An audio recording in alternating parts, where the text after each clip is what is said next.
Our next topic is advertising and sales promotion. Features of advertising. पहिलं feature जे आहे तर effective tool for marketing promotion. आता advertising through आपण marketing करत असतो प्रोडक्ट्सचं. ठीक आहे, ते मार्केटिंग करण्यासाठीच मुळात ऍडव्हर्टाइजमेंट बनवल्या जातात. मग त्याच्यामध्ये क्रिएटिव्हिटी असते की जेणेकरून कस्टमर त्या प्रोडक्टकडे अट्रॅक्ट होतील, त्यांना त्या प्रोडक्ट बद्दल इन्फॉर्मेशन मिळेल. त्याच्यानंतर नॉन पर्सनल कम्युनिकेशन. त्या ऍडव्हर्टायझिंग जे आहे तर ते वन वे कम्युनिकेशन प्रोसेस आहे की मॅन्युफॅक्चरर जे आहेत तर ते वेगवेगळ्या ऍडव्हर्टाइजमेंट करतात कन्झ्युमर पर्यंत पोहोचण्यासाठी. ठीक आहे, त्याच्यामध्ये कन्झ्युमर कम्युनिकेट करू शकत नाही त्याच्यावर. आता टेलिव्हिजन ऍडव्हर्टाइजमेंट बघितलं तर ते पण वन वेच आहे, नॉन पर्सनल कम्युनिकेशन आहे ते, की ते मीडियम थ्रू होतं. त्याच्यानंतर आहे इन्व्हॉल्व्स कॉस्ट. ऍडव्हर्टायझिंग मध्ये हाय कॉस्ट जी आहे तर ती इन्व्हेस्ट करावी लागते. त्याच्यानंतर वाईड ऍप्लिकेबिलिटी आहे. टार्गेटेड मार्केट जे आहे तर त्याचा स्कोप सुद्धा वाईड स्कोप आहे. आता टेलिव्हिजन ऍडव्हर्टाइजमेंट असेल किंवा प्रिंट मीडियामध्ये न्यूजपेपर बघितले आपण तर ते सर्क्युलेट होत असतात. ठीक आहे, न्यूजपेपर सर्क्युलेट होत असतात. मोबिलिटी आहे त्याला. किंवा टेलिव्हिजन ऍडव्हर्टाइजमेंट बघायचं झालं तर तोच तेच चॅनल आणि तो शो जो असेल तर तो वेगवेगळ्या ठिकाणच्या लोकांकडून बघितला जातो.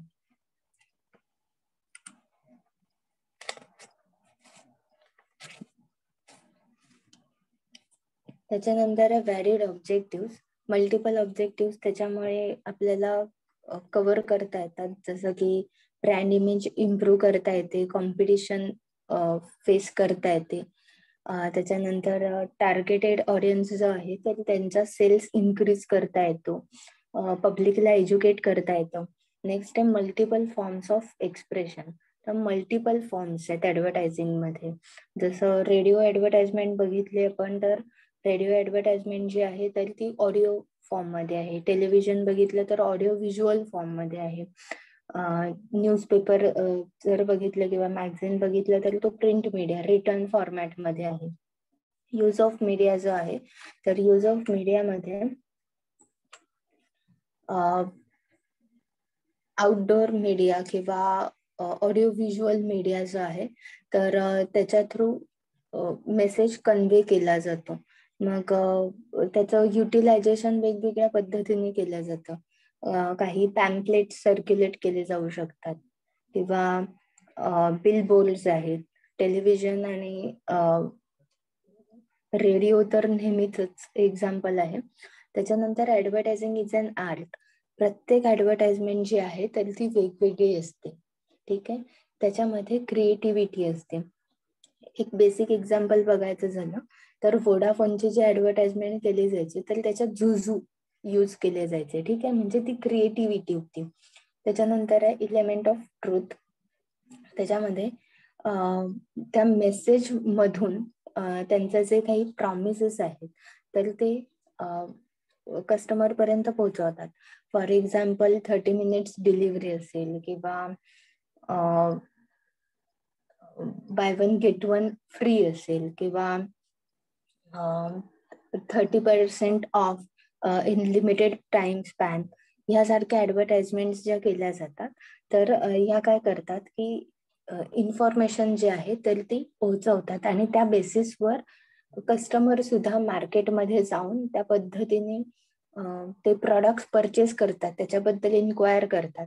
त्याच्यानंतर ही वन वे कम्युनिकेशन प्रोसेस आहे, जसं मी मगाशी म्हटलं. पण ऍडव्हर्टायझिंग जी आहे तर ती वन वे केली जाते कारण ती मीडियम थ्रू होते.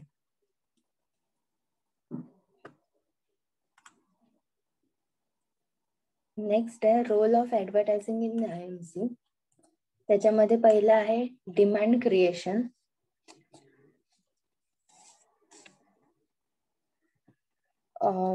मार्केटमधली डिमांड जी आहे तर ती जनरेट होते, इन्क्रीज होते. ठीक आहे, न्यू प्रोडक्ट बद्दल मार्केटमध्ये अवेअर केलं जातं. त्याच्यानंतर आहे face competition effectively. Number of substitutes जे आहेत तर ते मार्केटमध्ये अवेलेबल असतात. रायव्हल कंपनीज असतात. मग ऍडव्हर्टायझिंग थ्रू पोटेन्शियल कस्टमरना तुमचे प्रॉडक्ट परचेस करण्यासाठी अट्रॅक्ट केलं जातं. ठीक आहे.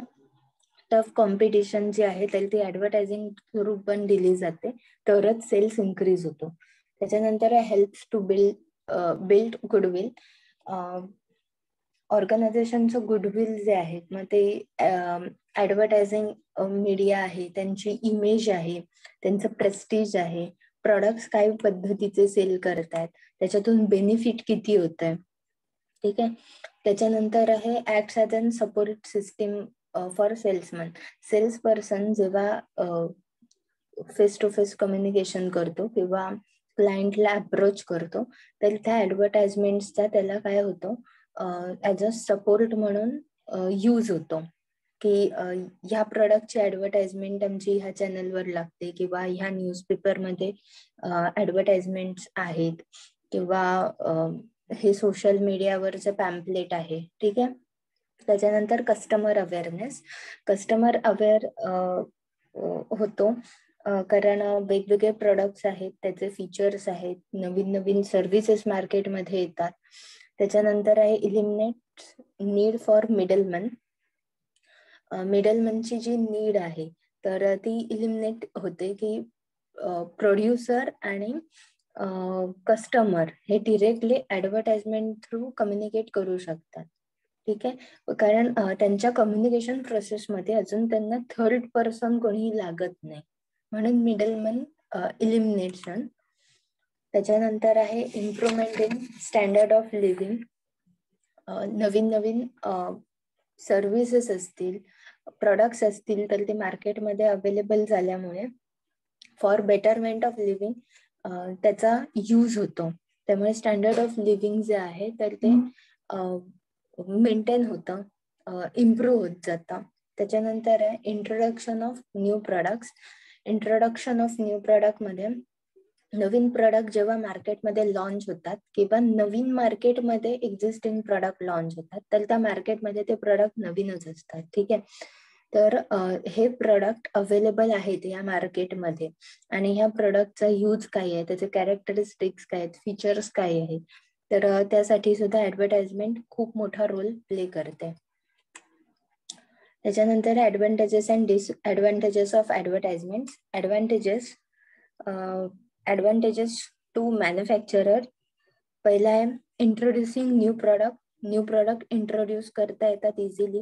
Increase this sale. ऍडव्हर्टायझिंगमुळे सेल इन्क्रीज होतो, नवीन कस्टमर अट्रॅक्ट होतात, एक्झिस्टिंग कस्टमर असतात तर ते रिटेन राहतात. क्रिएट स्टडी डिमांड मध्ये एक्झिस्टिंग कस्टमरला टार्गेट केलं जातं की जेणेकरून त्यांना रिमाइंडर म्हणून त्या ऍडव्हर्टाइजमेंटचा यूज होतो.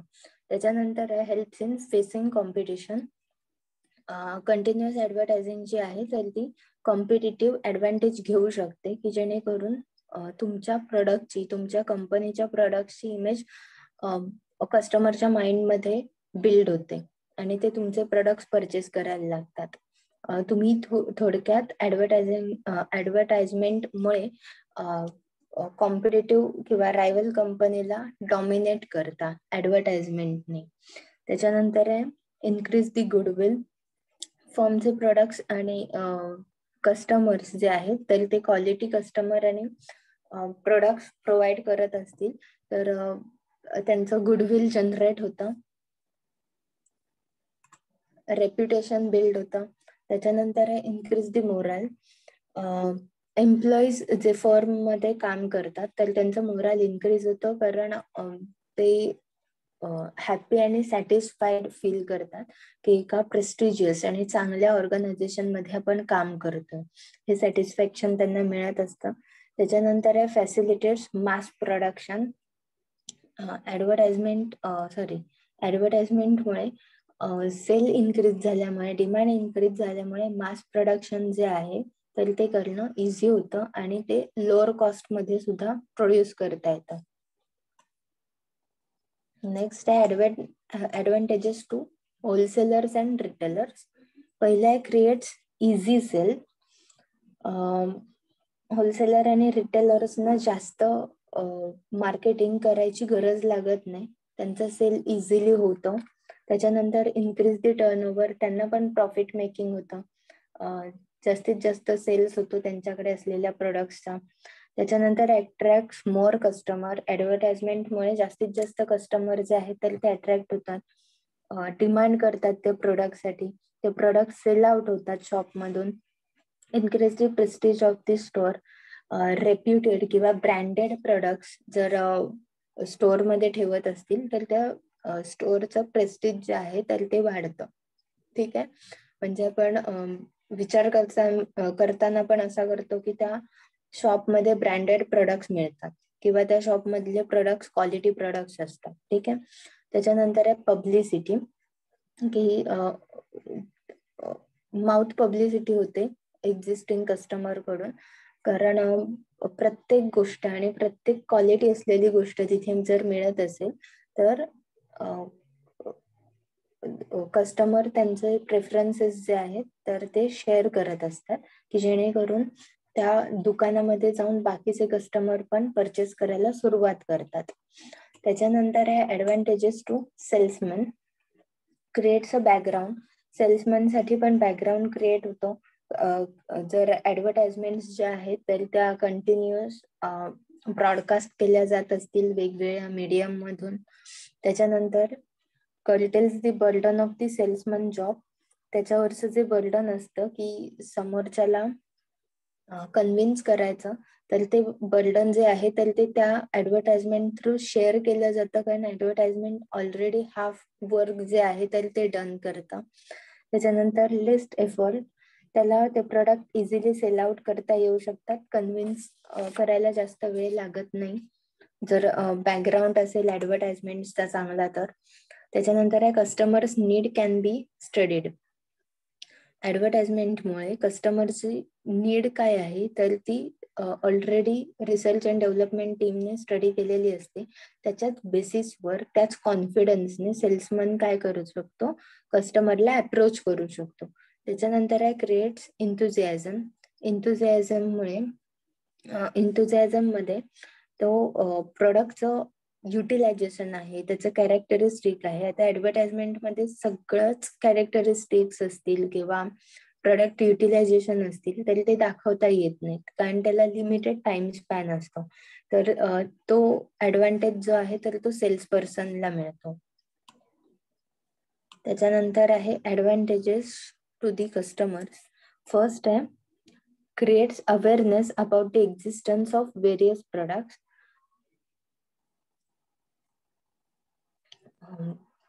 मार्केटमध्ये अवेलेबल असलेले प्रोडक्ट्स जे आहेत तर त्याच्याबद्दल कस्टमर अवेअर होतात, त्यांना त्या प्रोडक्टची इन्फॉर्मेशन मिळते. एज्युकेट कस्टमर, प्रोडक्ट किंवा सर्व्हिसेस कसे यूज करायचे ह्याच्याबद्दल सुद्धा अवेअर केलं जातं, त्यांना एज्युकेट केलं जातं. फॉर एक्झाम्पल आपण ऑनलाईन ट्रान्झॅक्शन करतो तर त्यासाठी पण जेव्हा गव्हर्नमेंट ऑफ इंडिया ऍडव्हर्टाइजमेंट करतं तर त्याच्यामध्ये त्या स्टेप्स दाखवलेल्या असतात, किंवा वोटिंगच्या वेळेला आपण ईव्हीएम मशीन यूज करतो, मग त्याच्यामध्ये सुद्धा ऍडव्हर्टाइजमेंट केल्या जातात की ते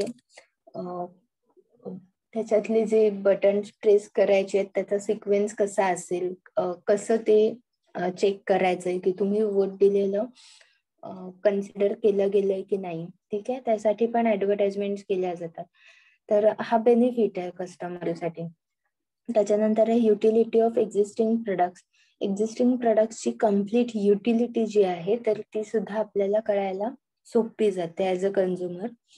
नेक्स्ट आहे receive the quality product, quality product मार्केटमध्ये अवेलेबल होतात आणि त्याच्याबद्दलची इन्फॉर्मेशन आपल्याला मिळते. आता नंबर ऑफ प्रोडक्ट अवेलेबल असतात पण त्याच्यामध्ये आपण क्वालिटी बघत असतो प्रोडक्टची.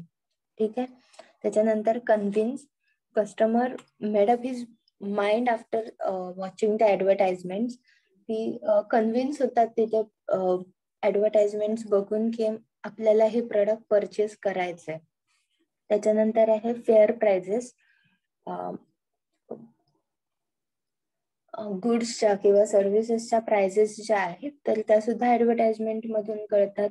त्याच्या प्राइजेस कधी लो असतात काही प्रोडक्ट्सच्या, की त्या लो रेटला मिळत असतात, किंवा काही प्राइजेस हाय रेटला सुद्धा असतात, काही एक्सपेन्सिव्ह सुद्धा असतात, पण ते स्टँडर्ड प्रोडक्ट्स असतात. तर त्याच्यामुळे त्याच्यामध्ये जे इन्ग्रेडियंट्स यूज केलेत किंवा ज्या पद्धतीची सर्व्हिस प्रोव्हाइड केली जाते, तर ते फेअरली कन्सिडर केलं जातं. त्याच्या प्राइजेस ज्या आहेत तर त्या फेअर असतात. जर मार्केटमध्ये डिरेक्टली परचेस करायला गेलात, तरी जसं कोको कोला किंवा पेप्सीचे प्रोडक्ट्स परचेस करताना, थोडक्यात कोल्ड्रिंक्स परचेस करताना आपण MRP जी बघतो तर ती 40 रुपीज किंवा 20 रुपीज असते, आणि शॉपकीपर आपल्याकडून किती पैसे घेतात तर +5 म्हणजे 25 किंवा 45, म्हणजे ही अनफेअर प्राइजेस आहेत.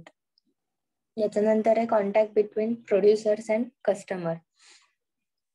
प्रोड्युसर आणि कस्टमरचा डिरेक्ट कॉन्टॅक्ट जो आहे तर तो ऍडव्हर्टाइजमेंटमुळे होत असतो. त्यामुळे एक्झॅक्ट मेसेज जो आहे किंवा एक्झॅक्ट कॅरेक्टरिस्टिक्स आहेत प्रोडक्ट्सच्या, तर त्या व्यवस्थित कन्झ्युमर पर्यंत पोहोचतात. आता नेक्स्ट जो आहे तर तो आहे ऍडव्हान्टेजेस टू दी सोसायटी. पहिला आहे प्रोव्हाइड्स एम्प्लॉयमेंट, की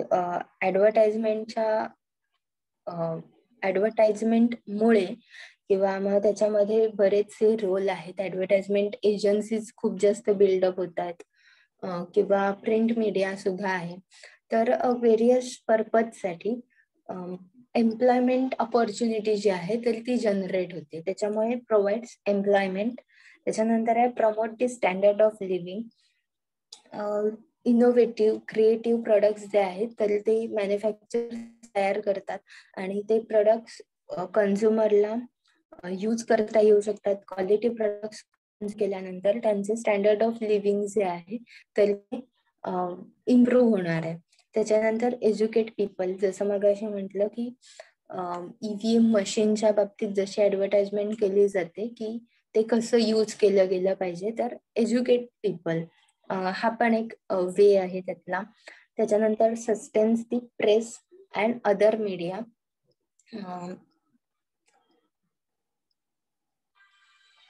बाकीचे जे टेलिव्हिजन नेटवर्क असेल किंवा रेडिओ आहे किंवा प्रिंट मीडिया आहे, टेलिव्हिजनचा मीडिया असेल, तर हे सगळे जे आहे तर ते कन्सिस्टंटली त्या ऍडव्हर्टाइजमेंटचा कन्सिडरेशन करत असतात किंवा त्याच्यावर लक्ष ठेवून असतात. तर फॉर एक्झाम्पल, एखादी नवीन ऍडव्हर्टाइजमेंट जर आणि क्रिएटिव्ह ऍडव्हर्टाइजमेंट जर टेलिव्हिजनवर ब्रॉडकास्ट व्हायला लागली, तर लगेचच पेपरमध्ये एडिटोरियल मध्ये म्हणा किंवा त्यांचे बाकीचे कॉलम जे असतात वेगवेगळे, तर त्याच्यामध्ये त्याची दखल घेतली जाते. त्याच्यामध्ये ते लिहिलं जातं की अशा अशा पद्धतीची ऍडव्हर्टाइजमेंट आता ब्रॉडकास्ट होतीये ह्या प्रोडक्टची, ही ऍडव्हर्टाइजमेंट कोण करत आहे, आणि मेसेज फार क्रिएटिव्ह आहे किंवा कस्टमरला किंवा मार्केटमध्ये हा मेसेज खूप चांगला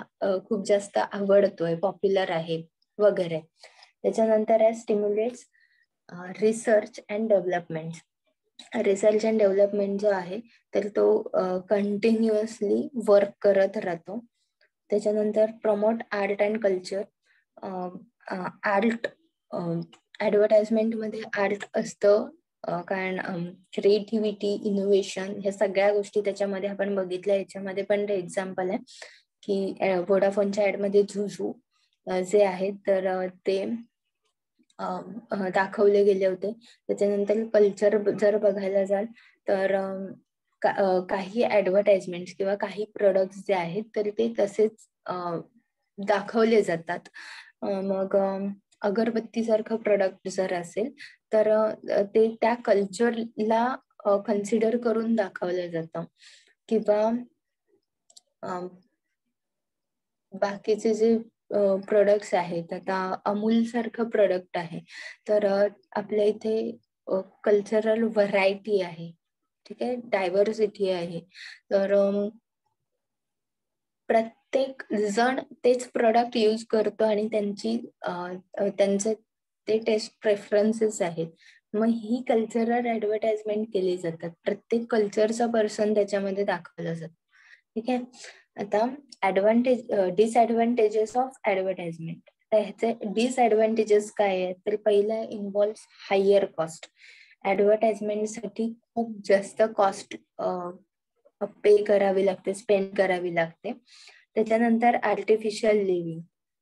आर्टिफिशियल असतात ऍडव्हर्टाइजमेंट, कारण त्याच्यामध्ये खरं काहीच दाखवलं जात नाही. ठीक आहे, खूप कमी ऍडव्हर्टाइजमेंट अशा असतात की ज्या कंझ्युमर बेस बनवल्या जातात, ऍक्च्युअल ऍडव्हर्टाइजमेंट. म्हणजे त्याच्यात त्यांचे फीडबॅक असतात की त्यांनी ते प्रोडक्ट यूज केलं, त्यांना त्यांचा रिझल्ट काय मिळाला, एक्सेट्रा. आर्टिफिशियल लिव्हिंग मध्ये अजून त्याच्यामध्ये सगळे अॅनिमेशन असेल किंवा फोटोशॉप केलेलं असतं. आता एखाद्या बर्गरची प्रोडक्ट म्हणून ऍडव्हर्टाइजमेंट दाखवायची झाली तर ऍक्च्युअल बर्गर तिथे ठेवलेला नसतो. त्याच्यामध्ये जे इन्ग्रेडियंट फोटो काढण्यासाठी जे दाखवलेले असतात, तर त्याच्यामध्ये कधी कार्डबोर्ड असेल किंवा काय असे अशा पद्धतीने ते समोर ठेवलं जातं की ज्याच्यामुळे तो प्रोडक्ट जे आहे तर ते फ्रेश वाटेल आपल्याला. ठीक आहे, युट्यूबला जाऊन कधीतरी सर्च करा की ऍक्च्युअल आणि रिअल प्रोडक्ट्स बद्दल, की त्या ऍडव्हर्टाईज कशा केल्या जातात. त्याच्यानंतर आहे can be misleading at times. Mislead करू शकते इन्फॉर्मेशन, फॉल्स क्लेम्स करू शकतं ऍडव्हर्टाइजमेंट मधून. त्याच्यानंतर आहे कारण त्याच्यामध्ये जर टर्म्स अँड कंडिशन अप्लाय असेल तर छोटासा स्टार केलेला असतो कुठेतरी कॉर्नरला. मग हे काय आहे तर मिसलिडिंग इन्फॉर्मेशन आहे, कारण ते प्रॉपरली दिसले पाहिजे, हायलाइट झाले पाहिजेत असं एक्सपेक्टेशन आहे. त्याच्यानंतर आहे wastage of national resources. National रिसोर्सेसचा वेस्टेज केला जातो. ब्रँड लॉयल्टी किंवा इंडियन इकॉनॉमी जर बघायला गेलं तर. त्याच्यानंतर अनइथिकल ऍडव्हर्टाइजमेंट्स आहेत. ऍडव्हर्टाइजमेंट आपण बघितले की वल्गर ऍडव्हर्टाइजमेंट्स काही दाखवल्या जातात काही प्रोडक्टसाठी. न्यूडिटी जी आहे तर त्याच्यामुळे सुद्धा प्रॉब्लेम होऊ शकतो, किंवा रायव्हल कंपनीचे प्रोडक्ट्स जे आहेत तर ते डिरेक्टली कम्पेअर करून सांगितले जातात. त्याच्यानंतर आहे कन्फ्युजेस दी बायर. बायर्सना कन्फ्यूज केलं जातं ऍडव्हर्टाइजमेंट मधून, की त्यांना आर्टिफिशियल ऍडव्हर्टाइजमेंट असल्यामुळे, आर्टिफिशियल लिव्हिंग असल्यामुळे बाहेरचे एक्सपेक्टेशन वेगळे असतात आणि ऍक्च्युअल प्रोडक्ट जे आहे तर ते वेगळं असतं. तर त्याच्यामुळे बाहेर काय आहे तर तो चिटेड फील केल्याचा फील घेतो, चिटेड फील करतो. त्याच्यानंतर आहे encourages sales of inferior products.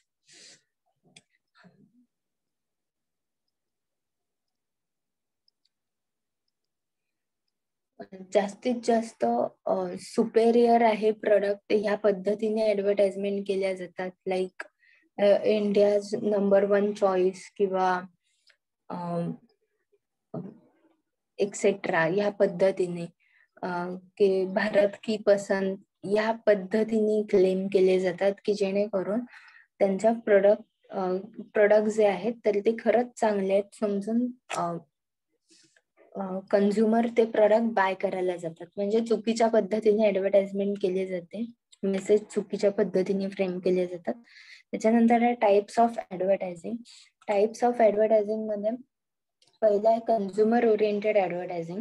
Consumer oriented advertisement मध्ये काही ऑब्जेक्टिव्ह जर बघितले तर ते आहेत to inform consumers about new products, to hold consumer patronage against intensified campaign, to teach consumers how to use the product, to promote a contest or a premium offer, to establish a new trade character.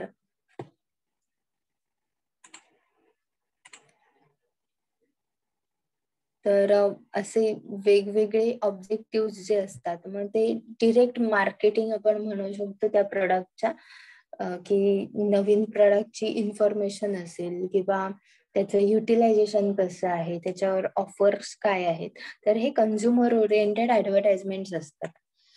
Next आहे informative advertisement. Informative advertisement मध्ये TV sets असतील, refrigerator असेल, air conditioner आहेत, washing machine आहे, तर त्याच्यावर खूप जास्त पैसे इन्व्हेस्ट केले जातात, कारण त्याची इन्फॉर्मेशन प्रोव्हाइड केली जाते. त्याचे जे फीचर्स आहेत तर ते अपग्रेडेड फीचर्स कसे आहेत त्या प्रोडक्ट मध्ये, आता त्याची कॉस्ट कशी लो आहे, त्याच्यामुळे इलेक्ट्रिसिटी कशी कमी कन्झ्युम केली जाते, तर हे इन्फॉर्मेटिव्ह ऍडव्हर्टाइजमेंट आहे. त्याच्यानंतर आहे इन्स्टिट्यूशनल ऍडव्हर्टाइजमेंट. त्याच्यातले ऑब्जेक्टिव्ह जर बघायचे झाले तर to create a corporate personality of the institutional image, to build a company prestige, to emphasize company services and facilities, to enable company salesmen to see top executive of the various organizations when making sales calls.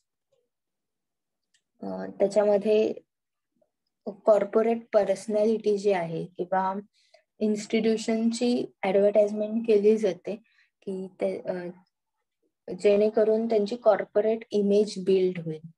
आता ह्याच्यामध्ये educational इन्स्टिट्यूटच्या पण बऱ्याचशा advertisement आपण बघतो, बरेचसे क्लासेसच्या advertisement बघतो, बरेचशा कॉलेजेसच्या advertisement बघतो. त्याच्यानंतर आहे फायनान्शियल ऍडव्हर्टायझिंग.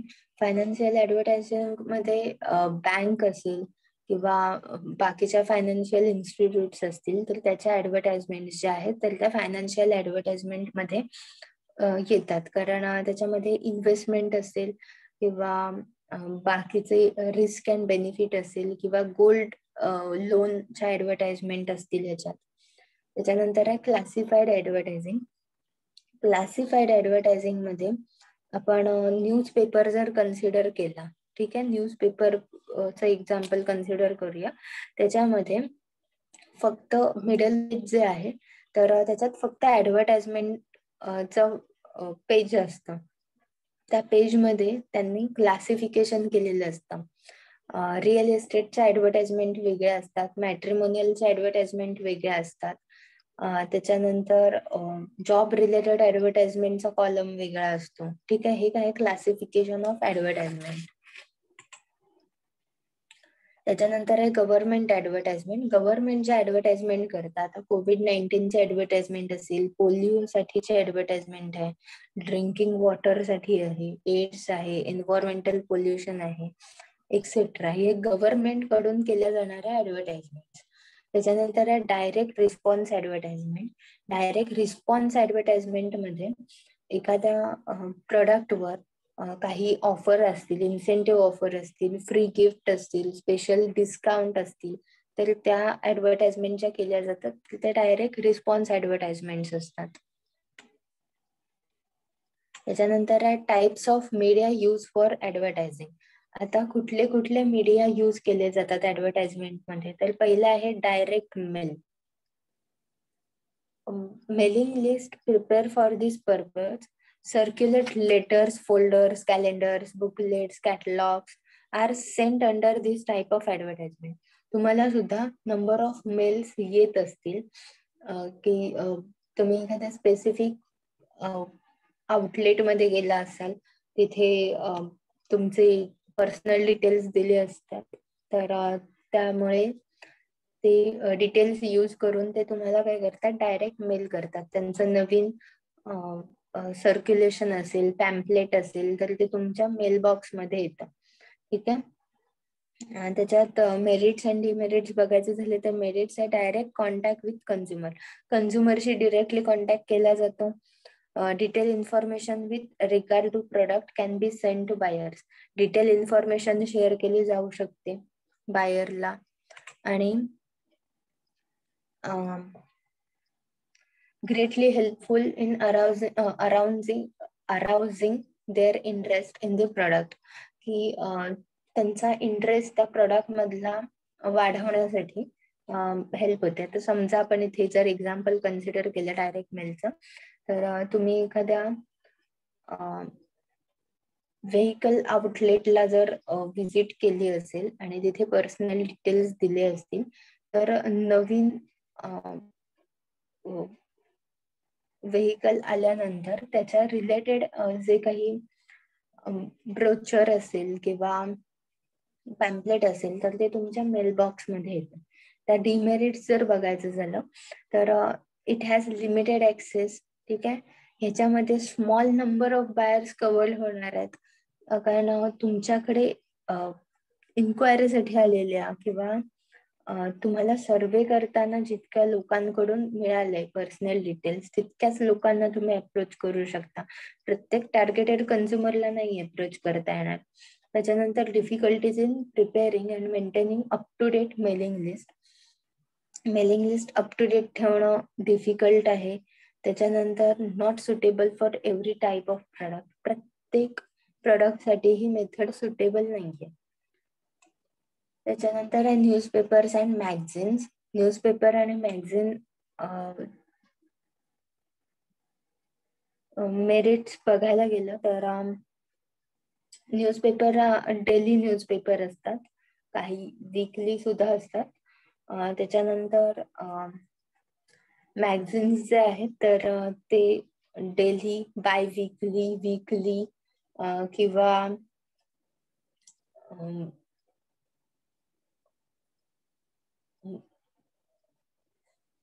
हाफ इयरली वगैरे असे असू शकतात किंवा इयरली सुद्धा असतात मॅगझिन. तर मेरिट्स बघायचे झाले तर widest circulation and having universal appeal. Cost of advertising is lesser as compared to other media. Newspaper have one more repetitive value and are very helpful in introducing a new product, suitable for all types of goods, having wider markets. Flexibility आहे. त्याच्यानंतर message can be convey to the readers quickly. Newspapers आणि मॅगझिनचे जर merits बघायला गेले तर wider scope आहे. त्याच्यानंतर याच्यासाठी लागणारी कॉस्ट जी आहे ऍडव्हर्टायझिंगची तर बाकीच्या मीडियापेक्षा कम्पॅरेटिव्हली कमी आहे.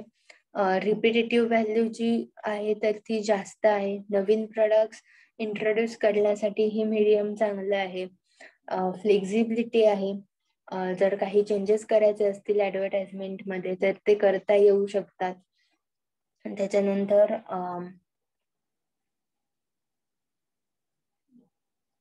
Suitable for all types of goods for advertising because of wider market आणि रीडरला मेसेज क्विकली डिलिव्हर करू शकतात.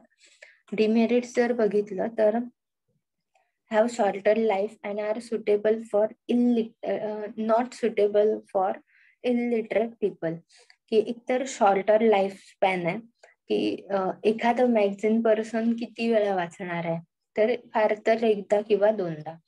त्याच्यानंतर न्यूजपेपर जो आहे तर तो त्याचं लाईफ स्पॅन फक्त त्या दिवसापुरतं असतं. एका दिवसाचंच लाईफ स्पॅन आहे न्यूजपेपरचं. आजचा पेपर तुम्ही उद्याला वाचणार नाहीये. त्याच्यानंतर secrecy cannot be maintain in the type of advertisement. Secrecy maintain राहत नाहीये ऍडव्हर्टाइजमेंट मीडियममुळे. आणि इलिटरेट पीपल जे आहेत तर ते न्यूजपेपर किंवा मॅगझिन जे आहेत तर ते रीड करू शकत नाहीत. त्याच्यानंतर मॅगझिन्स पिरियडिकल्स. आता हे जे आहेत मॅगझिन्स किंवा पिरियडिकल्स तर ते weekly, monthly, quarterly, biannual, annually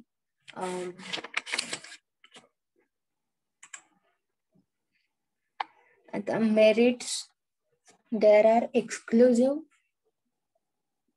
magazines reading exclusive magazines relating to industry, trade, finance and economics, etc. There is a special magazines for men, women and children. त्याच्यामध्ये bifurcation आहे. Only for women, main किंवा children साठी पण magazines तयार केलेले असतात किंवा industry wise पण मॅगझिन्स तयार होतात. फायनान्स रिलेटेड असतात, इकॉनॉमिक्स रिलेटेड असतात, ट्रेडचे मॅगझिन्स वेगळे असतात. हे मेरिट आहे. त्याच्यानंतर त्यानुसार तुमचे जे प्रोडक्ट्स आहेत त्याच्या ऍडव्हर्टाइजमेंट त्याच्यामध्ये देता येऊ शकतात. त्याच्यानंतर आहे have longer life and are very suitable for advertising specific goods. ही लॉंगर लाईफ आहे कम्पॅरेटिव्हली न्यूजपेपर आणि suitable for advertising for specific goods. कारण तुमचं जे टार्गेटेड कन्झ्युमर आहे त्यांच्यापर्यंत त्या ऍडव्हर्टाइजमेंट पोहोचण्यासाठी आपल्याला तो मीडियम सुटेबल आहे. डिमेरिट्स बघायचं झालं तर लेजर फ्लेक्झिबिलिटी कमी आहे. न्यूजपेपर सारखे मॅगझिन्स खूप लोक परचेस करत नाहीत. त्याच्यानंतर difficult to make last minute changes, last मिनिटला चेंजेस करता येऊ शकत नाहीत. त्याच्यानंतर lesser repetitive value and no secrecy can be maintain. Repetitive value जी आहे तर ती कमी आहे.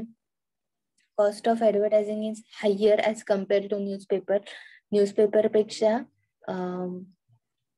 मॅगझिन्स किंवा पिरियडिकल्स मधली ऍडव्हर्टाइजमेंट कॉस्ट जी आहे तर ती हायर असते.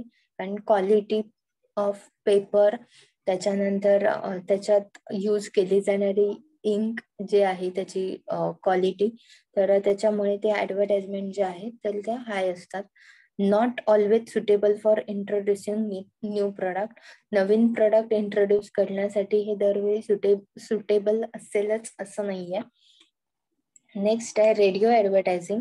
रेडिओ ऍडव्हर्टायझिंग मध्ये मेरिट्स बघायला गेलं तर every type of listener where illiterate or educate किंवा इलिटरेट पर्सनला ऍडव्हर्टाइजमेंट करण्यासाठी पोहोचवण्यासाठी रेडिओ हे काय चांगलं मीडियम आहे. त्याच्यानंतर very effective medium for popularising on mass scale. Popular medium आहे. Coverage of this medium is wider extend to large number of listener. Wider extend आहे, लार्ज नंबर ऑफ लिसनर्स पर्यंत वन टाइम पोहोचता येतं. त्याच्यानंतर इन्शुअर्स quicker repetition करता येऊ शकतं कारण शॉर्ट स्पॅन असतो त्याच्यामध्ये. डिमेरिट्स जर बघायला गेलं तर शॉर्टर लाईफ आहे आणि लिमिटेड मेमरी आहे. ठीक आहे. त्याच्यानंतर आहे cost of advertising is higher.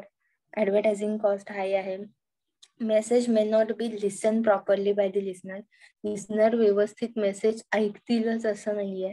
No scope for maintaining secrecy maintain केली जात नाही. त्याच्यानंतर there is lesser flexibility and lack of personal touch. Lesser flexibility आहे, पर्सनल टच जो आहे तर तो कमी असतो ह्या ऍडव्हर्टाइजमेंट मध्ये. त्याच्यानंतर आहे टेलिव्हिजन ऍडव्हर्टायझिंग. टेलिव्हिजन ऍडव्हर्टाइजमेंटचं मेरिट पहिलं आहे more effective as compared to radio.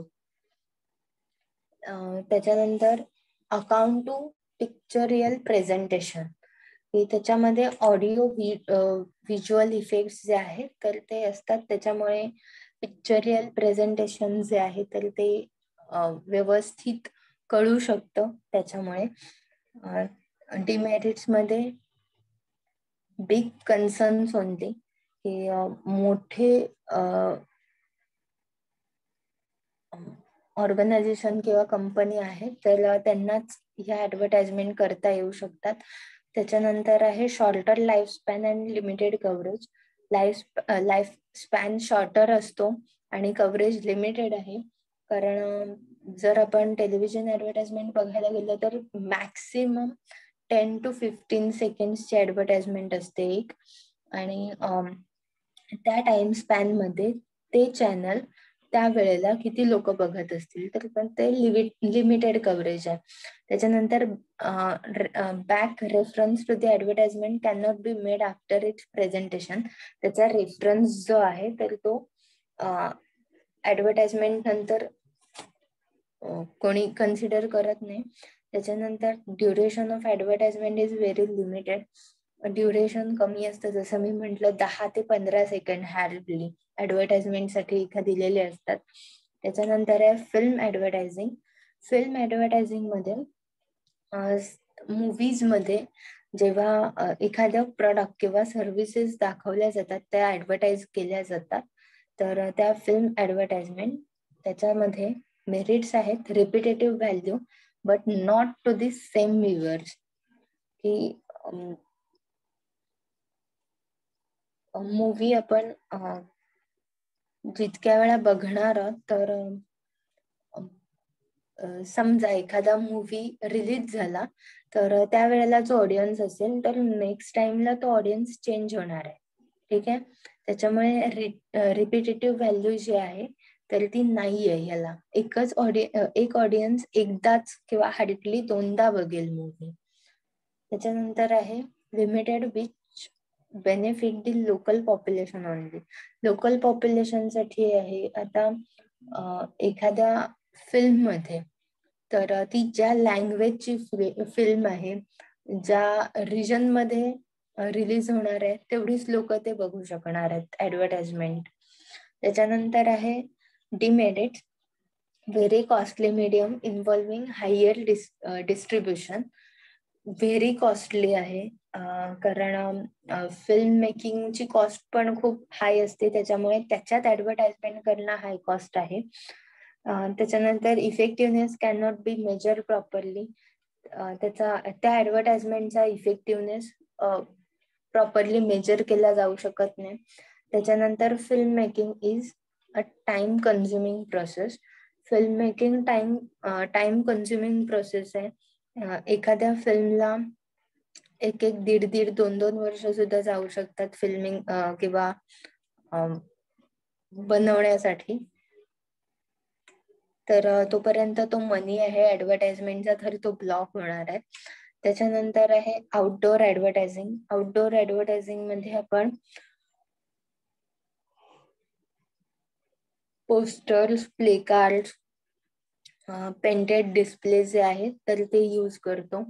आपल्याला काही घरांवर किंवा काही दुकानांवर त्यांच्या शेल्टर्सवर पेंट केलेलं दिसतं एखाद्या प्रोडक्टचं. ठीक आहे. तर ते आउटडोअर ऍडव्हर्टाइजमेंट आहेत. पोस्टर्स आपल्याला बघायला मिळतात, बिलबोर्ड्स असतात.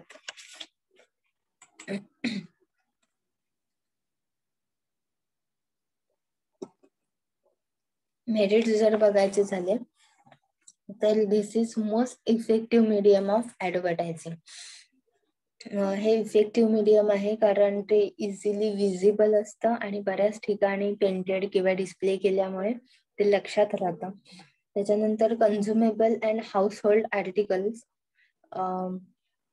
जास्तीत जास्त सुटेबल कशासाठी आहे तर कन्झ्युमेबल किंवा हाऊस होल्ड आर्टिकल्स. मग त्याच्यामध्ये soap, medicines, fan, shoes, pens आहेत. त्याच्यानंतर वायडर कव्हरेज आहे. त्याच्यानंतर फ्लेक्झिबिलिटी आहे ऍडव्हर्टाइजमेंट मध्ये.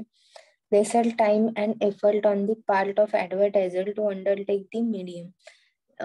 टाइम जो आहे तर तो टाइम आणि एफर्ट कम्पॅरेटिव्हली कमी घ्यायला लागतात ह्या प्रकारच्या ऍडव्हर्टाइजमेंट मध्ये. आणि त्याच्यानंतर economical form of advertising medium. Durable आणि इकॉनॉमिकल फॉर्म आहे कारण कॉस्ट कमी बेअर करावी लागते. नेक्स्ट आहे विंडो डिस्प्ले. विंडो डिस्प्ले मध्ये आपण रिटेल शॉप्स जेव्हा बघतो तर किंवा आउटलेट्स बघतो तर तिथे त्यांनी त्या कंपनीचे प्रोडक्ट्स जे आहेत तर ते डिस्प्ले केलेले असतात की जेणेकरून हे प्रोडक्ट कन्झ्युमरला लगेच दिसतील, इझिली दिसतील आणि ते बाय करण्यासाठी कन्झ्युमर दुकानात येईल. तर त्याचे मेरिट्स आहेत most effective and direct method of influencing people. Effective method आहे, इफेक्टिव्ह आणि डायरेक्ट मेथड आहे लोकांना इन्फ्लुएन्स करण्यासाठी. त्या कंपनीचे आणि त्या ब्रँडचे प्रोडक्ट्स तिथे अवेलेबल आहेत बघून लोक तिथे परचेस करण्यासाठी जाणार. त्याच्यानंतर आहे instrumental in arousing the desire to purchase its prospective customer. Desire जी आहे तर ती इन्क्रीज केली जाते to purchase that particular product. लहान मुलांना जर कन्सिडर केलं एक्झाम्पल म्हणून तर ते डिस्प्ले मध्ये बघून त्यांना ती वस्तू हवी असते. ठीक आहे. म्हणजे त्यांची डिझायर जी आहे तर ते त्यांची डिझायर कन्वर्ट केली जाते टू परचेस अ प्रोडक्ट. त्याच्यानंतर it acts as a silent salesman. Silent salesman सारखा ऍक्ट केला जातो याच्यामध्ये. डायरेक्ट सेल्स पर्सन सारखं मार्केटिंग किंवा ऍडव्हर्टायझिंग केलं जात नाही. डिमेरिट्स बघायचं झालं तर goods should be arrange properly and systematically in the show window. Goods जे आहेत तर ते व्यवस्थित अरेंज केलेले असायला पाहिजेत आणि मेंटेन करायला पाहिजेत. त्याच्यानंतर advertiser should not forget that the window is the index of his shop. Advertiser जो आहे तर त्याने कन्सिडर करायला पाहिजे की जी डिस्प्ले विंडो आहे तर ते त्याचं शॉपचं इंडेक्स रिप्रेझेंट करतोय. ठीक आहे. आणि अशा बऱ्याचशा आउटलेट सुद्धा असतात तर त्याच्यामुळे त्या प्रॉपरली मेंटेन केल्या गेल्या पाहिजेत. त्याच्यानंतर आहे fares and exhibition. Fares and exhibition मध्ये प्रोडक्ट्स जे आहेत तर किंवा त्याच्या काही सर्व्हिसेस जे आहेत तर त्याचे पण फेअर्स अँड एक्झिबिशन घेतले जातात की जेणेकरून ट्रायल बेसिसवर ते प्रोडक्ट्स किंवा सर्व्हिसेस यूज करायला दिल्या जातात. त्याचे सॅम्पल्स दिले जातात आणि जेणेकरून त्याचे कॅरेक्टरिस्टिक्स, युटिलिटीज, त्याचा रिझल्ट बघितल्यानंतर कन्झ्युमर जो आहे तर तो डिरेक्टली प्रोडक्ट तिथून परचेस करणार आहे. नेक्स्ट आहे scope of sales promotion. Scope of sales promotion मध्ये मल्टिप्लिसिटी ऑफ ऑब्जेक्टिव्ह की मल्टिपल ऑब्जेक्टिव्ह असतात. कारण इंट्रोड्युसिंग न्यू प्रोडक्ट, त्याच्यानंतर attracting new customer, existing new customer retain existing customer, त्याच्यानंतर creating brand loyalty etcetera. Multiplicity of levels, त्याच्यामध्ये sales promotion at dealer level, sales promotion at consumer level and sales promotion as a salesman level. आता तिन्ही लेवलला promotion केलं जातं. तर as a sales person म्हणून सुद्धा कन्व्हिन्स केलं जातं. त्यासाठी सुद्धा प्रमोशनल इव्हेंट घेतले जातात की जेणेकरून त्यांनी त्यांचे प्रोडक्ट सेल केले पाहिजेत. त्याच्यानंतर कन्झ्युमर साठी ते प्रोडक्ट बाय करण्यासाठी प्रमोशनल इव्हेंट असतात. डीलर्स साठी असतात कारण त्या मार्केटमध्ये जर पोहोचायचं असेल, तिथे जर सेल व्हायला हवा असेल तर त्या मार्केटमध्ये डीलर्स असणं गरजेचं आहे. त्याच्यानंतर multiplicity of tools and sales promotion. मग त्याच्यामध्ये मल्टिप्लिसिटी टूल्स किंवा काय यूज केले जातात तर कुपन्स दिले जातात, एक्सचेंज ऑफर असतात, डिस्काउंट असतात किंवा बोनसेस दिले जातात. नेक्स्ट आहे coverage of sales promotion programmes. त्याच्यामध्ये पहिलं आहे deciding the size of the incentive. त्याच्यात सेल्स प्रमोशन प्रोग्राम मध्ये इन्सेंटिव्ह किती मिळू शकतात. आता फॉर अ सेल्स पर्सन साठी हा प्रमोशनल इव्हेंट असेल तर ते प्रोडक्ट सेल केल्यानंतर त्या प्रत्येक प्रोडक्ट मागे तुम्हाला इन्सेंटिव्ह किती मिळेल तर हे सांगितलं जातं. किंवा conditions of participation including different restriction, various restrictions. ते प्रोडक्टची डीलरशिप घेण्यासाठी किंवा त्याचं सेल्स पर्सन बनण्यासाठी जे कंडिशन्स आहेत, रिस्ट्रिक्शन्स आहेत तर त्या समजावून सांगितल्या जातात. लेंथ ऑफ प्रमोशन काय आहे तर ते समजावून किती आहे ते सांगितलं जातं. Deciding the criteria of evaluating the effectiveness of promotion. Effectiveness किती आहे प्रमोशनचा तर तो अनालाइज केला जातो. नेक्स्ट आहे management of sales promotion team. Sales प्रमोशनची टीम कशी मॅनेज केली जाते. This involves all activities right from recruitment, selection, training, compensating, supervising and evaluating sales team. की त्यांची रिक्रुटमेंट केली जाते, सिलेक्शन केलं जातं, ट्रेनिंग प्रोव्हाइड केलं जातं, कॉम्पेन्सेशन जे आहे तर ते दिलं जातं, त्यांचा परफॉर्मन्स इव्हॅल्युएट केला जातो. Role of sales promotion as a IMC tool. First point आहे helps to introduce new products. नवीन प्रोडक्ट इंट्रोड्यूस करण्यासाठी IMC टूल सेल्स प्रमोशनचा उपयोग होतो ऍज अ IMC टूल. त्याच्यानंतर attract new customer and retain the existing one. नवीन customers attract करण्यासाठी याचा यूज होतो. त्याच्यानंतर एक्झिस्टिंग कस्टमर जे आहेत तर त्यांना ऍज अ रिमाइंडर म्हणून प्रमोशनल इव्हेंटचा यूज होतो. मग त्यांना गिफ्ट किंवा डिस्काउंट, वाउचर्स सुद्धा दिले जातात. त्याच्यानंतर आहे helps to maintain sales of seasonal products. Seasonal प्रोडक्ट्सचा सेल्स मेंटेन करण्यासाठी उपयोग होतो आणि त्या सीझन मध्ये ते प्रमोशनल इव्हेंट घेतले जातात. मग एअर कंडिशनर असेल, रेफ्रिजरेटर असेल, कूलर असेल किंवा विंटर क्लोथ हीटर असेल, सनस्क्रीन लोशन आहे, ह्यासारखे सीझनल प्रोडक्ट्स जे आहेत तर त्याचं प्रमोशन केलं जातं. त्याच्यानंतर helps to meet the challenge of competition. Competitor मार्केटमध्ये अवेलेबल असतात, त्यांचे पण कॅम्पेन सुरू असतात, त्यांचे पण प्रमोशनल इव्हेंट सुरू असतात. मग तिथे तुमच्या प्रोडक्टचं प्रमोशन जर मागे पडलं किंवा कमी झालं तर त्याचा ऍडव्हान्टेज दुसरे कॉम्पिटिटर घेऊन जाणार आहेत. त्यामुळे इक्विव्हॅलेंटली तुम्हाला ते प्रमोशन करावं लागतं. त्याच्यानंतर अंडरस्टँड कस्टमर नीड.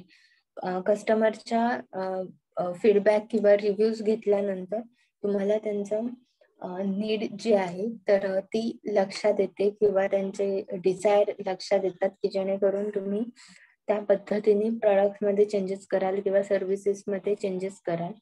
त्याच्यानंतर रिझन्स फॉर ग्रोथ. त्याच्यात इन्क्रीजिंग कॉम्पिटिशन. ग्रोथ का होतीये सेल्स प्रमोशनची, तर कॉम्पिटिशन इन्क्रीज झालीये. नंबर ऑफ कंपनीज मार्केटमध्ये उतरल्यात विथ द सेम प्रोडक्ट्स और विथ द सेम सर्व्हिसेस. त्याच्यानंतर प्राइस सेन्सिटिव्ह कस्टमर. कस्टमर खूप प्राइस सेन्सिटिव्ह आहेत. मग अगदी थोडा फरक जरी कन्सिडर केला तर 50 रुपीज प्राइस आणि 49 रुपीज प्राइस, तर कस्टमर 49 रुपीज प्राइस असलेला प्रोडक्ट परचेस करायला जातो एका रुपयाच्या डिफरन्समुळे. त्याच्यानंतर आहे immediate positive impact on sales. त्याचा इमिजिएट इम्पॅक्ट जो आहे तर तो सेल्सवर बघायला मिळतो. स्टँडर्डायझेशन ऑफ प्रोडक्ट स्टँडर्ड्स असतात, त्याच्यामुळे त्या पद्धतीने म्हणजे ते प्रोडक्ट स्टँडर्ड असतील तर त्या पद्धतीने व्यवस्थित ऍडव्हर्टाइजमेंट करता येऊ शकते की जेणेकरून कंझ्युमर काय करणार आहेत, प्रोडक्ट परचेस करणार आहेत आणि ह्याच्यामुळे ब्रँड बिल्डिंग किंवा गुडविल क्रिएशन होणार आहे. त्याच्यानंतर आहे customer acceptance, consumer acceptance. Consumer काय करणार आहे, हे प्रोडक्ट ऍक्सेप्ट करणार आहे किंवा सर्व्हिसेस ऍक्सेप्ट करणार आहे जेव्हा त्यांना त्या सर्व्हिसेस बद्दल व्यवस्थित इन्फॉर्मेशन करणार आहे, ते त्या सर्व्हिसेस चा यूज करणार आहे. त्याच्यानंतर आहे trade has become more powerful. Okay, त्याच्या आधीचा पॉइंट राहिला एक्सपेन्सिव्ह नेचर ऑफ ऍडव्हर्टायझिंग. ऍडव्हर्टायझिंगचं नेचर जे आहे तर ते एक्सपेन्सिव्ह आहे. तर कम्पॅरेटिव्हली सेल्स प्रमोशन जे आहे तर ते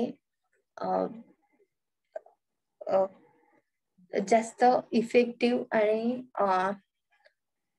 लेस एक्सपेन्सिव्ह आहे. Trade has become more powerful. Retailer आणि होलसेलरचा ट्रेड किंवा जो होल्ड आहे तर तो पॉवरफुल होल्ड आहे मार्केट मधला. त्याच्यानंतर आहे emphasises on sales volume and profit maximisation. Sales volume आणि प्रॉफिट मॅक्झिमायझेशन जे आहे तर ते इन्क्रीज व्हायला मदत होते, जास्तीत जास्त सेल होतो आणि प्रॉफिट गोल्स जे आहेत तर ते अचीव केले जाऊ शकतात इझिली. नेक्स्ट आहे introducing an element of interest. मग त्याच्यामध्ये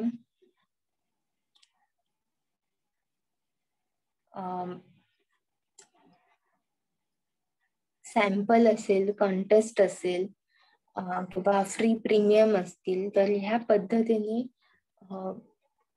कस्टमरचा इंटरेस्ट जो आहे तर तो इन्क्रीज केला जातो आणि त्यांना ते प्रोडक्ट जे आहेत तर ते सेल केले जाऊ शकतात. त्याच्यानंतर एक्सेस स्टॉक, की मार्केट मधली डिमांड जी आहे तर ती इन्क्रीजिंग आहे हे बघून स्टॉक एक्सेस करता येतो. नंबर ऑफ प्रोडक्ट्स जे आहेत तर ते मॅन्युफॅक्चर करता येतात. नेक्स्ट आहे advantages and disadvantages of sales promotion. First आहे मटेरियल बेनिफिट. मटेरियल बेनिफिट मध्ये like tangible benefits in form of sample, gift, price reduction etcetera. त्याच्यानंतर आहे enhances consumer knowledge. Consumer knowledge जे आहे तर ते अपग्रेड होतं. त्यांना त्याचं डेमॉन्स्ट्रेशन किंवा डिस्प्ले आहे तर त्याच्यामुळे त्या प्रोडक्टची इन्फॉर्मेशन, त्याचं मेकॅनिझम कळतं. Adopts balance approach. त्याच्यामध्ये बायर जो आहे तर तो indirectly and personal selling approaches the buyer directly. Buyer जो आहे तर तो डिरेक्टली किंवा पर्सनल सेलिंग मुळे अप्रोच होतो, कस्टमर म्हणून कन्वर्ट होतो. त्याच्यानंतर आहे plays supportive role. Supportive role म्हणून प्ले होतो कारण त्याचा रेफरन्स जो आहे तर तो कन्सिडर करता येतो सेल्स प्रमोशन मुळे. त्याच्यानंतर आहे eliminates the need of salesman. Salesman ची नीड इलिमिनेट करता येऊ शकते, सेल्समॅन कमी करता येऊ शकतात. Distribution of free sample, gift, money refund, coupon offer, demonstrations, exchange of old for new यासारख्या ज्या स्कीम्स आहेत किंवा स्ट्रॅटेजीज आहेत तर त्या यूज करता येऊ शकतात. Creates deeper and faster impact. Free sample, gift, demonstration जर ऑफर केल्यानंतर त्याचा फास्ट इम्पॅक्ट जो आहे तर तो बघायला मिळतो. Exercise effective control. त्याच्यामध्ये इफेक्टिव्ह कंट्रोल असतो कारण जर ऑफर किंवा गिफ्ट जर आपण जरी ऑफर करत असलो तरी सुद्धा त्याचा टाइम स्पॅन जो आहे तर तो लिमिटेड असतो. ठीक आहे, त्यामुळे ह्या गोष्टी कंट्रोल करता येऊ शकतात. पर्सनल सेलिंग वर त्याचा इम्पॅक्ट होत नाही. त्याच्यानंतर assist salesman in effective job performance. सेल्समॅनला त्याची हेल्प होते. एखादा सेल्स पर्सन जर कंपनीचे प्रोडक्ट सेल आउट करायला गेला असेल तर कंपनीच्या ऑफर सांगून, डिस्काउंट सांगून कन्झ्युमर काय करणार आहे, इझिली प्रोडक्ट बाय करू शकणार आहे. त्याच्यानंतर डिसएडव्हान्टेजेस ऑफ सेल्स प्रमोशन. पहिलं आहे number of sales promotional activities to be perform. Number of sale promotion activity perform केल्याशिवाय त्याचा इम्पॅक्ट, इफेक्टिव्हनेस जो आहे तर तो बघायला मिळणार नाहीये. त्याच्यानंतर acts as only supplementary device. फक्त सप्लिमेंटरी डिव्हाइस म्हणून ऍक्ट करणार आहे. Non recurring use. याच्यामध्ये कंटिन्युअसली आपण यूज करू शकत नाही सेल्स प्रमोशन. त्याच्यानंतर involves additional expenditure. Additional expenses जे आहेत तर ते इन्व्हॉल्व आहेत. आता जर फ्री सॅम्पलिंग जर द्यायचं असेल तर तो एक्सपेन्सच झाला. त्याच्यानंतर आहे indiscriminate use. That is failing to make or recognise distinctions. त्याच्यात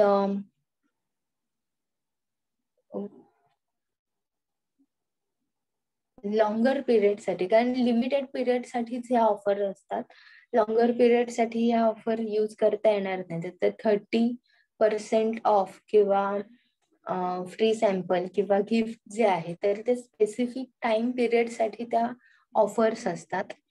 त्याच्यानंतर आहे cannot be use by all manufacturers at same time. प्रत्येक टाईपच्या मॅन्युफॅक्चररला ह्या ऑफर्स काय आहेत तर त्या यूज करता येणार नाही. त्याच्यानंतर मे क्रिएट फॉल्स इम्प्रेशन. ह्याच्यामुळे फॉल्स इम्प्रेशन क्रिएट होऊ शकतं की एवढे ब्रँडेड प्रोडक्ट आहेत तर मग त्याच्यावर एवढे डिस्काउंट का लावले जातात किंवा ते सेल मध्ये का आणले जातात, त्याच्या अशा पद्धतीने एक्झिबिशन का लावलं जातं एक्सेट्रा. त्याच्यानंतर आहे short term nature of benefit. Short term साठी त्याचं बेनिफिट मिळतं की जोपर्यंत तुम्ही गिफ्ट आणि डिस्काउंट देताय तोपर्यंतच बेनिफिट बघायला मिळणार आहे. त्याच्यानंतर आहे types of sales promotion. Sales promotion मध्ये सेल्स प्रमोशनचे टाइप्स बघूया. पहिला आहे फ्री सॅम्पल्स की ते फ्री सॅम्पल्स शॉपकीपर कडून डिस्ट्रीब्यूट केले जातात. त्याच्यानंतर आहे प्रीमियम और बोनस ऑफर. त्याच्यामध्ये काही प्रोडक्ट्स जे आहेत तर ते 1 kg वर 30% एक्स्ट्रा असे दिले जातात. ठीक आहे. त्याच्यानंतर एक्सचेंज स्कीम मध्ये मिक्सर किंवा ज्युसर जे असतील तर ते तुमचे जुने मिक्सर किंवा ज्युसर आणा आणि नवीन घेऊन जा, की जेणेकरून नवीनची जी कॉस्ट आहे तर त्याच्यात जुन्या मिक्सरची कॉस्ट डिडक्ट होईल. ठीक आहे. अशा पद्धतीने पण ऑफर दिल्या जातात. त्याच्यानंतर प्राइस मध्ये आता 1 किलोचं जर प्रोडक्ट परचेस करत असाल तर ते समजा 100 रुपयाला असेल. ठीक आहे. तर तेच प्रोडक्ट तुम्हाला 90 रुपीजला मिळणार, म्हणजे प्राइस ऑफ. किंवा 3 प्रोडक्ट परचेस करा आणि म्हणजे बाय 3 गेट 1 फ्री, ह्याच्यासारख्या ऑफर्स पण त्याच्यासाठी असतात. त्याच्यानंतर आहे कुपन्स दिले जातात, की तुम्ही दुसरा प्रोडक्ट जेव्हा परचेस कराल तर त्याला ते कुपन वापरल्यानंतर त्याची जी अमाऊंट आहे त्या कुपनची तर ती डिडक्ट होईल. त्याच्यानंतर फेअर्स किंवा एक्झिबिशन्स घेतले जातात. त्याच्यात ते नवीन प्रोडक्ट इंट्रोड्यूस केले जातात, डेमॉन्स्ट्रेशन दिलं जातं, टेस्ट साठी दिले जातात. त्याच्यानंतर आहे ट्रेडिंग स्टॅम्प्स मध्ये ट्रेडिंग स्टॅम्प्स एक्झाम्पल सांगायचं झालं तर आता ही कन्सेप्ट थोडी मागे पडली आहे, पण ओके. रिलायन्सच्या मॉलमध्ये गेल्यानंतर तुम्हाला कार्ड वगैरे मिळायचं. ठीक आहे.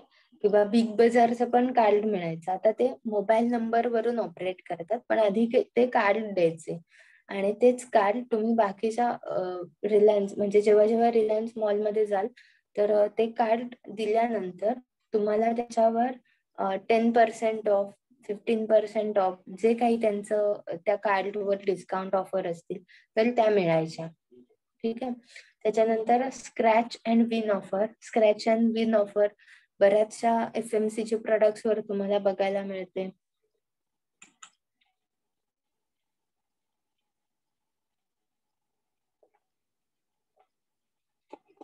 मनी बॅक ऑफर आहेत, की स्पेसिफिक ऍप्लिकेशन वरून तुम्ही जर ऑर्डर केलं असेल किंवा ऑनलाईन पेमेंट केलं असेल तर तुम्हाला काही पैसे परत मिळतात. त्याच्यानंतर आहे types of trade promotion. Trade promotion is a marketing technique aimed at increasing demand for products in retail stores based on special pricing, display fixtures, demonstrations, value-added bonuses, no obligation gifts, and more. Trade promotion जर बघायला गेलं तर मार्केटिंगची technique आहे. याच्यामुळे demand increase होते प्रोडक्टची retail shop मधली, आणि रिटेल शॉप मधली डिमांड इन्क्रीज झाली असेल तर कन्झ्युमरला ते काय करणार आहे, जास्तीत जास्त सेल आउट करणार आहे. ठीक आहे.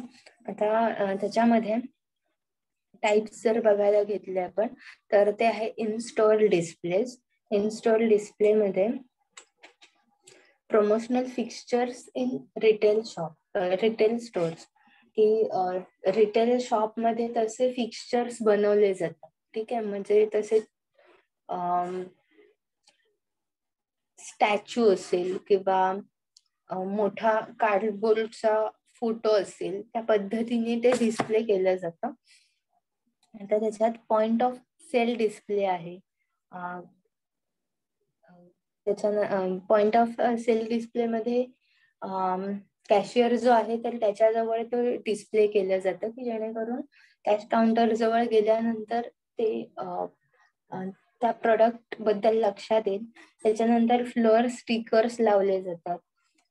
फीचर डिस्प्ले आहे. फीचर डिस्प्ले मध्ये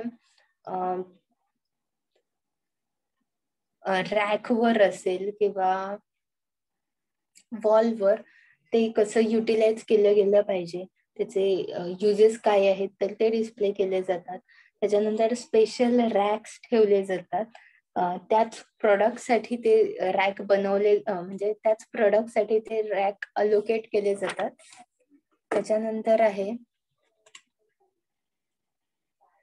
temporary price reduction. Price temporary reduce केल्या जातात, की आता घेताना मग 10 रुपयाचे आहे तर मग 8 रुपयाला घेऊन जा. ठीक आहे. Temporary price reduction. त्याच्यानंतर कुपन दिले जातात.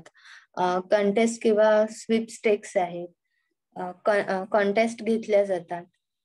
त्याच्यानंतर रिबेट्स आहेत, की ज्याच्यावर तुम्हाला पैसे ऑफर मनी बॅक आहे, पैसे परत मिळतात रिबेट्स मध्ये.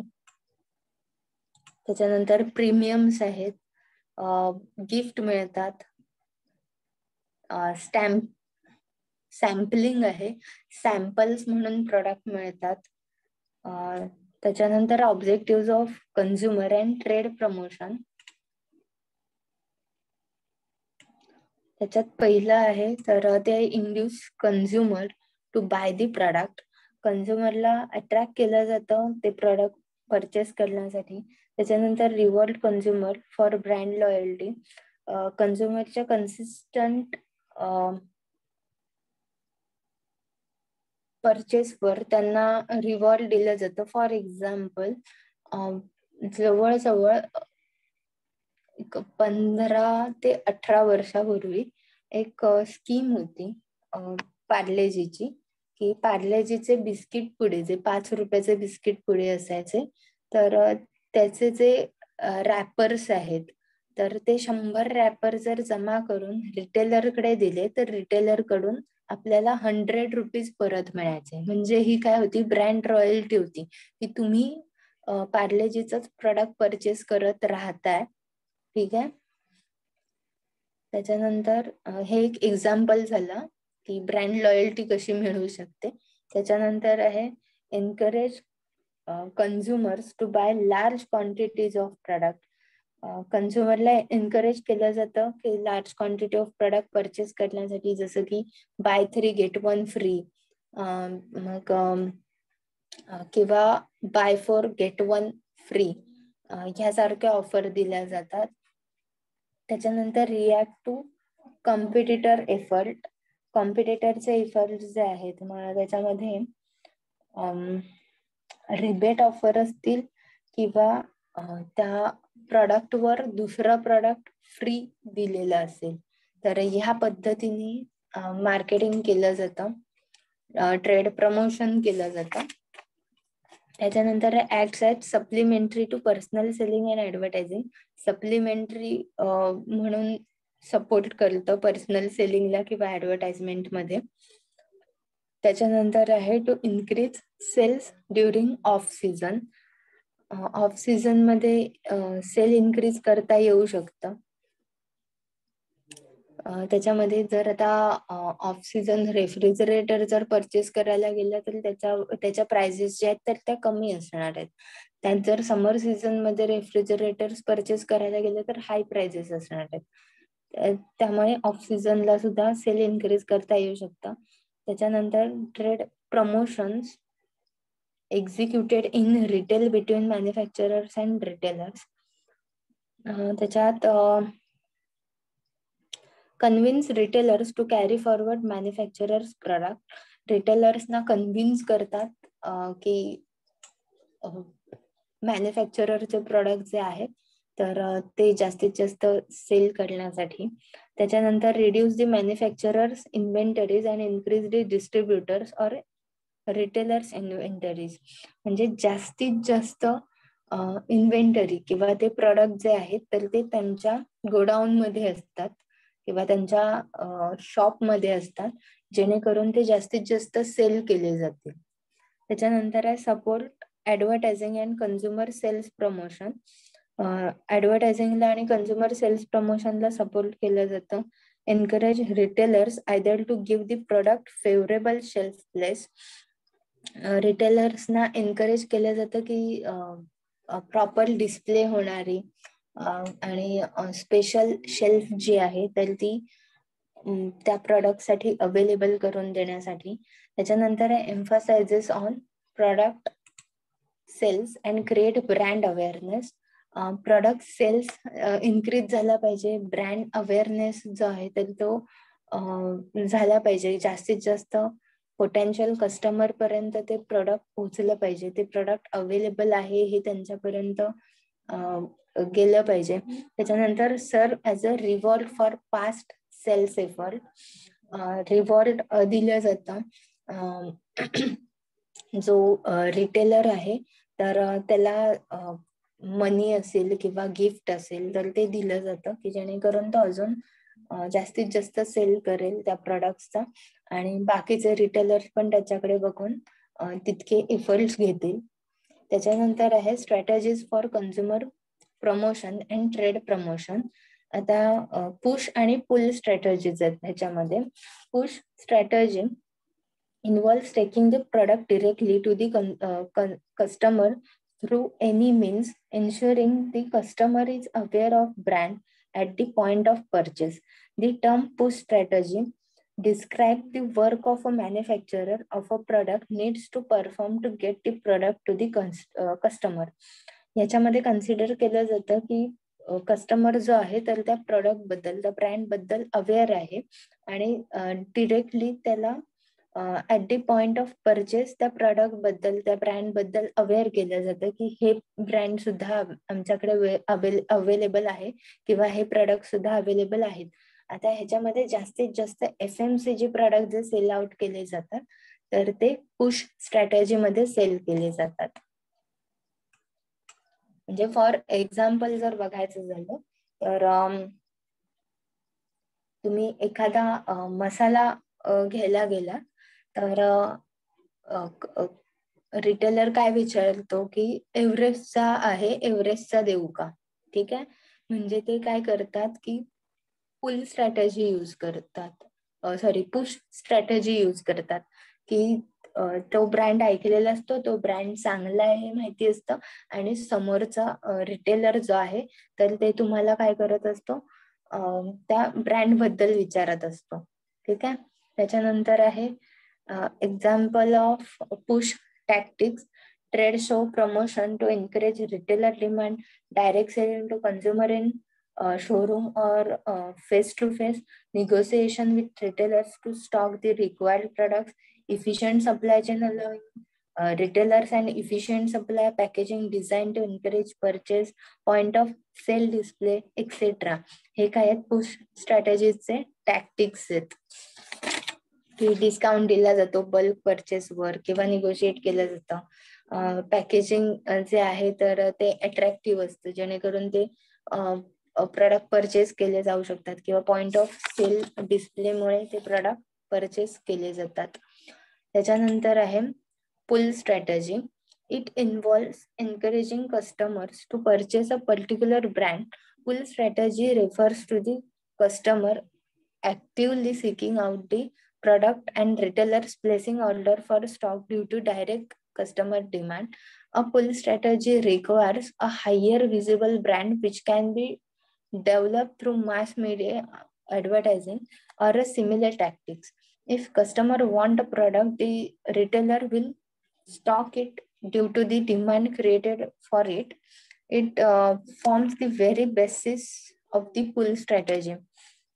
एक्झाम्पल्स ऑफ पुल टॅक्टिक्स जर बघितले तर advertising and mass media promotion, word of mouth reference, त्याच्यानंतर customer relationship management, sales promotion and discount, हे पुल स्ट्रॅटेजीचे टॅक्टिक्स आहेत.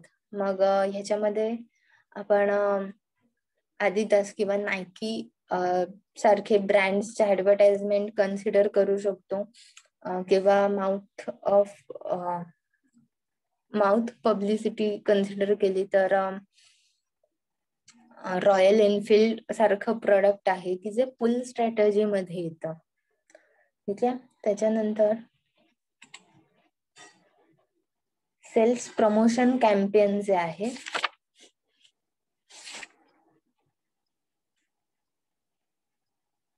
तर त्याची प्रोसेस बघूया.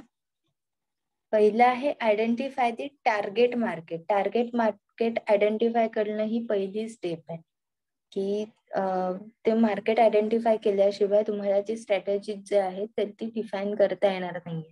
तुम्हाला तिथल्या नीड्स कळणार नाहीयेत, त्या मार्केटची डिमांड कळणार नाही. त्याच्यानंतर आयडेंटिफाय दी कम्युनिकेशन चॅनल. तिथले जे टार्गेटेड ऑडियन्स आहेत तर त्यांचं कम्युनिकेशन चॅनल जे आहे त्यांना इझिली कळेल असं, तर ते किंवा त्यांच्यापर्यंत व्यवस्थित पोहोचता येईल असं. मग न्यूजपेपर असेल किंवा डायरेक्ट मेल आहे, मॅगझिन्स आहे, किंवा फेस टू फेस मीटिंग आहे. तर हे डायरेक्ट कम्युनिकेशन चॅनल आहे, ते सिलेक्ट केलं जातं. त्याच्यानंतर set the objective for the campaign. कॅम्पेनचं ऑब्जेक्टिव्ह सेट केलं जातं, की फक्त इन्फॉर्मेशन प्रोव्हाइड करायची आहे का, की ऑन दी स्पॉट सेल सुद्धा करायचा आहे, किंवा सेल्स पर्सन जे आहेत तर ते रिक्रूट करायचे, की ट्रेड प्रमोशन साठी हे कॅम्पेन घेतलं जात आहे. त्याच्यानंतर आहे determine the promotional mix. Promotional mix मध्ये ऍडव्हर्टायझिंग आहे, पब्लिसिटी आहे, पर्सनल सेलिंग आहे. तर ह्या गोष्टी सुद्धा सांगितल्या जातात. त्याच्यामध्ये जर हायर करता आली लोक त्या लोकल मार्केट मधली, तर ती सुद्धा हायर केली जातात ऑन दी स्पॉट. त्याच्यानंतर डेव्हलप क्लिअर अनएम्बिग्युअस मेसेजेस, की क्लिअरली त्या प्रॉडक्ट बद्दल किंवा त्या सर्व्हिसेस बद्दल सांगितलं जातं. त्याचा फॉर्मॅट असेल, स्ट्रक्चर असेल, कंटेंट असेल, तर तो व्यवस्थित त्यांच्यापर्यंत पोहोचवला जातो, टार्गेटेड ऑडियन्स पर्यंत. त्याच्यानंतर allocation of promotional budget. Promotional budget जे आहे तर ते अलोकेट केलं जातं, की त्या कॅम्पेनवर किती खर्च करायचा आहे, किती एक्सपेन्स करायचा आहे. आणि लास्ट स्टेप जे आहे evaluate the effectiveness of promotional campaign, की ते प्रमोशनल कॅम्पेन झाल्यानंतर त्याचा इफेक्टिव्हनेस किती आहे, तुमचे जे ऑब्जेक्टिव्ह जे आहे तर ते फुलफिल झालेत की नाही. त्याच्यानंतर लास्ट पॉइंट आहे evaluation of sales promotion campaign. त्याच्यातले अस्पेक्ट जर बघायचे झाले तर increase the sales of products, positively affects the profit of company, helps in creating awareness, enhances the goodwill of the organization, helps to effectively fight the cutthroat competition. आता त्याच्यातले evaluation मधले points काय काय आहेत, की सेल इन्क्रीज झालाय का त्या प्रोडक्टचा, कंपनीला ऍक्च्युअल प्रॉफिट होतंय का, त्या प्रोडक्ट बद्दल कंपनी बद्दल अवेअरनेस क्रिएट झालाय का, त्याच्यानंतर ऑर्गनायझेशनचं गुडविल क्रिएट होतं ते क्रिएट झालंय की नाही. त्याच्यानंतर कटथ्रोट कॉम्पिटिशन मध्ये आपण आहोत की नाही, कॉम्पिटिटिव्हच्या ज्या स्ट्रॅटेजीज आहेत तर याला इक्विव्हॅलेंटली आपण फाईट करतोय की नाही, तर याच्यानुसार अनालायझिंग केलं जातं.